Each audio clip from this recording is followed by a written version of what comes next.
Hello, everybody. I want to introduce you to something that I'm going to be trying to bring to my channel now, and that is my love of cooperative board games.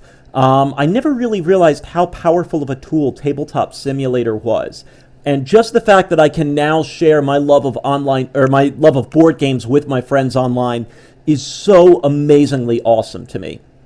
Um, I've always kind of enjoyed board games, but to be honest with you, games like Risk, Monopoly, Life, they're all really, really bad board games when you compare what's actually out there, the great games that actually exist out there.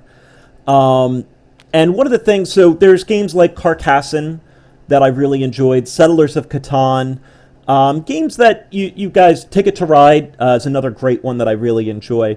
One of the things that, when I would meet up with some of my friends in real life and play the board games or playing it with family or something, is we tend to be very, very competitive.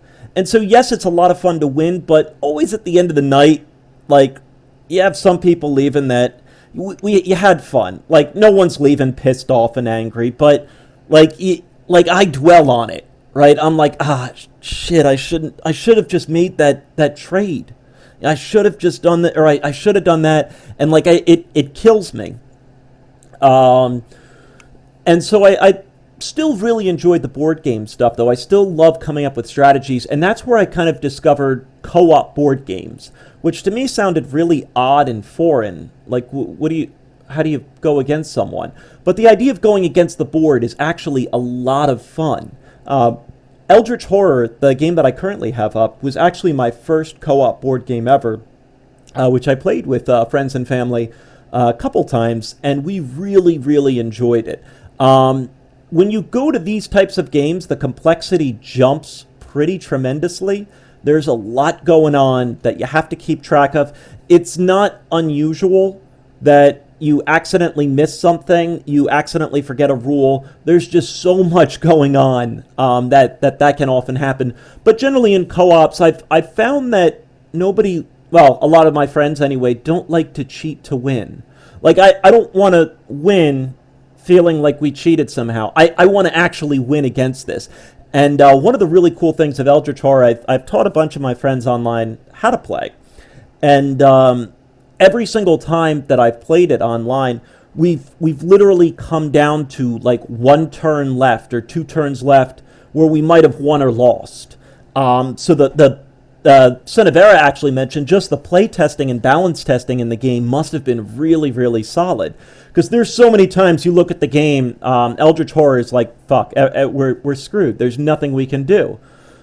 Just so many bad things in a row happen, but then good stuff happens. So on your way to fight Cthulhu or Yig, actually not Ithaca, because I actually don't know how to play the Mountain of Madness expansion. I don't own it. I've never actually played it before, so I'm not sure. But ultimately, folks, I just want to start playing co-op board games as long as you guys have an interest in watching it.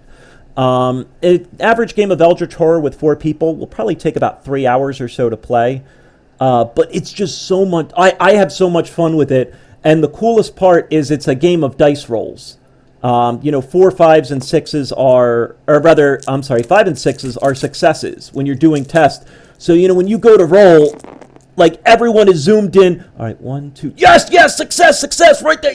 And people start getting really excited for it. And it's just so much fun to come together playing these types of games. So I want to go through also some of the games that I plan to play that you might have different interest in. Said Eldritch Horror is so cool just because of some of the encounters. You've got gate encounters. You are stunned to see familiar face reading through the tomes of dark sorcery. You try to catch a glimpse of what he's reading without alerting him to your presence. So you do different trials and tests as you try and kill or defeat the ancient ones. But if that doesn't, it's a long game. It's a very drawn out, in-depth type of game. Another one that I really enjoy that's a little bit easier, and I would highly recommend buying these games yourself. They're free, so to speak, as part of the Steam Workshop. I'm surprised there might actually be copyright stuff in it. What's kind of nice is the games that I'm going to be playing, I actually do own physical copies of them. So, I'm not really seeing a problem with that, so to speak. Because I own the physical games, I just don't have the, I like playing with my friends online. So this is one that's great if you're trying to get people into co-op board games, especially if you've got like younger kids or something. What's really cool about Flashpoint is that there's a family mode and an advanced mode.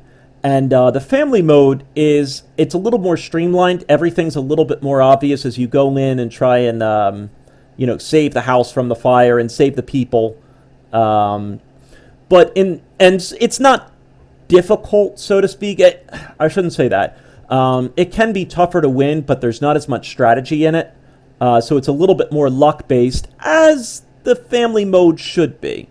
I think it should be a little bit more luck-based because you're trying to introduce people to the game and you don't need to have 1,000 things for people to focus on. The advanced mode, though, then you can kind of play with, older friends or something like that, where you actually kind of choose your classes. You have to get people out to an ambulance. Fire engine comes into a play of, taking stuff out. There's hazards that, hot spots that the flames explode more and everything. Tough to explain without, actually playing it, but it's a lot of fun.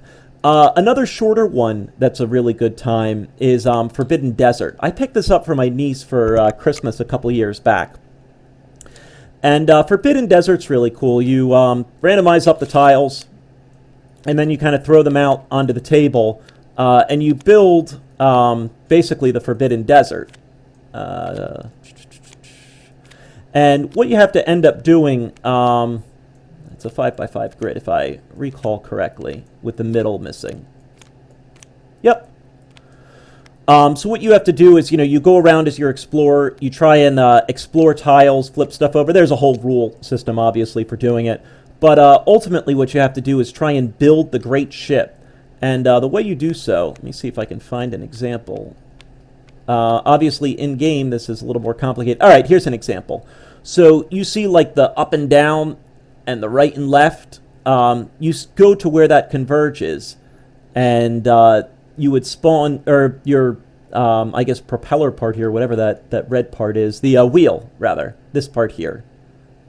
Unlock that. That spawns here, then. So, you would have to go retrieve that, and basically you have to bring everything back to the airship here, and escape the island. The big hazard in the game, though, is Sun Beats Down, where you have different characters that have different levels of water. And if you dehydrate, you lose. GG, well played. What else is a lot of fun that I want to play? Dead of Winter, we actually just learned how to play. Really fun game. It's a neat co-op / trader system. You're all working together, but you all have a secret objective that you're trying to complete. So the group can win, and you might only get half a victory, though, right? You have to complete your card, your secret objective, to win entirely. What makes this, I guess, even more fun is that there's a betrayer card in there. So, with like 4 people, it's like a 1 in 7 chance that a betrayer is even in the game. But if a betrayer is there, they can try and sabotage your co-op, but they can also be exiled, right? So they have their own goals to accomplish. Really makes for some fun paranoia that, what's going on? How do you play, who's doing what? It's really a lot of fun. I can see it getting pretty cutthroat with solid players. So I don't want to load it, though, because it pretty often crashes. It takes a couple times loading. Forbidden Island is made by the same people who made Forbidden Desert. And it's kind of a similar theme to the game. You build the island, and like the water comes in and starts flooding shit up, and you have to recover the different like artifacts around it. And then when you recover them all and you escape, you win. The last one that I really wanted to play and share with you guys, I want to actually going to find some friends who not sure entirely who yet, but to do an actual campaign of Mice and Mystics. So what's so cool about Mice and Mystics, I bought the game for my nephew, I guess 2 years ago, and what's so cool about this game is that there's a whole campaign that runs behind it. There's a whole storyline of Mice and Mystics, and you play through the story as you're going. So I've got my little token here, Prince Colin. So you actually play and try and make your way through the game. It's really a lot of fun. It's a good time. Just especially having that storyline behind the scenes to it, right? So I thought that'd be kind of a cool co-op let's play type of thing, that it's a board game. So it's not a video game, but, there is a storyline going through, and, how we play is going to make a big difference and stuff. So that's my idea going forward, folks. I know there's a lot of great co-op board games out there. I know there's a lot of great board games out there. And I'm really excited to just kind of bring my love and my enjoyment of board games and hopefully share that with you guys. I've always really enjoyed that most about my Let's Play is, maybe not playing the game that was the most popular, maybe not playing the game that, everyone was asking for, but trying to play the stuff that I really enjoy. And I can tell you honestly, I really, really enjoy cooperative board games. It's easily the most fun that I've had with this type of stuff, minus like D&D at the table. I love D&D and Pathfinder and stuff, don't get me wrong. But the cooperative board games are really fun, that you don't really have to get into character or anything. You just kind of play together and you have such a good time. My friend Ed's son got Lyme disease while we were away on summer vacation. We go away with friend Ed, his wife, their 2 kids, my sister Bonnie, her husband, and their 3 kids, and then myself and Sinavera. We all rent a house every year for like the past 5 years. This last year, his son got Lyme disease, so he couldn't do a lot, and we all kind of felt really bad that, it's his vacation too.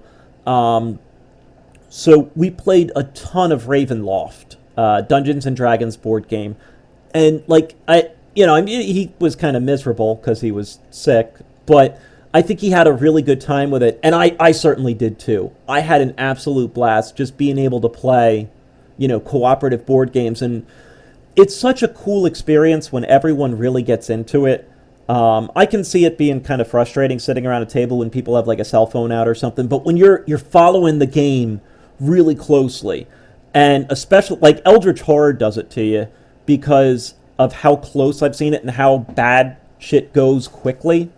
In Eldritch Horror, I just remembered playing and everyone's, looking over, waiting for these dice rolls. And, you're quickly trying to sort out, are there any 5s and 6s, 5s and 6s? There's the 5, yeah, you did it! Woo! It's just so cool. So, anyway, folks, this is what I'm hoping to bring to all of you guys as an upcoming thing.